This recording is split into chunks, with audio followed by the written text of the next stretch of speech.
Hallo Freunde des Fliesenhandwerks. Heute zeige ich euch, wie man einen Fliesenschneider richtig benutzt. Wenn der Fliesenschneider hakelt, dann braucht er ein wenig Zuwendung. Um den Schlitten zu reinigen, braucht man bei diesem Modell den Montolit Master Puma nur ein Tuch und WD-40. Den Schlitten und den Führungsstahl gut einsprühen und mit einem Lappen wieder abreiben. Das entfettet und reinigt zugleich.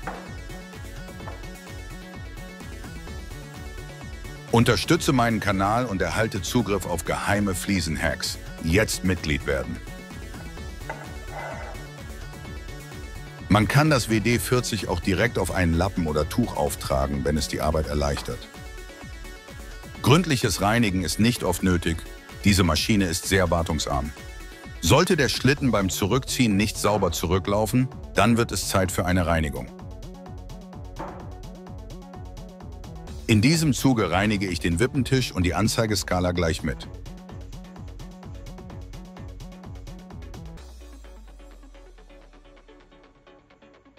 Hier sieht man gut den Schmutz, den ich entfernt habe. Jetzt funktioniert der Fliesenschneider wieder einwandfrei, ohne zu hakeln.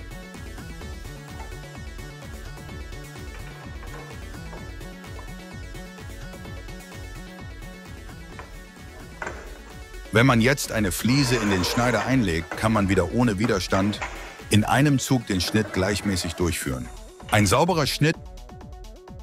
Wenn du wissen willst, welche Materialien und Werkzeuge ich benutze, dann schaue gerne in der Videobeschreibung nach.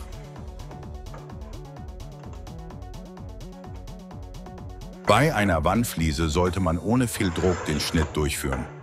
Durch den langen Arm und das kleine Rädchen am Schneider entwickelt dieser eine große Hebelwirkung, was bei hartem Material von Vorteil ist.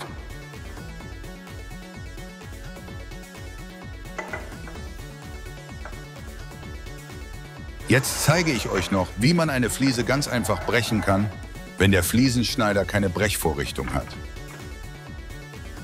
Dazu benötigt man nur einen Keil oder ein Draht. Diesen legt man exakt unter den Schnitt der geschnittenen Fliese und drückt gleichmäßig an den Außenkanten die Fliese mit den Handballen runter. Schon ist die Fliese an der Schnittkante gebrochen.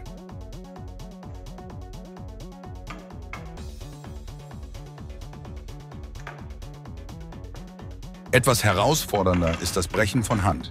Das erfordert Übung und etwas Kraft. Wie so oft im Leben ist das gar nicht mal so schwer, wenn man weiß, wie das geht. Und deswegen empfehle ich dir gleich, diesen Kanal zu abonnieren, damit du kein Tutorial verpasst.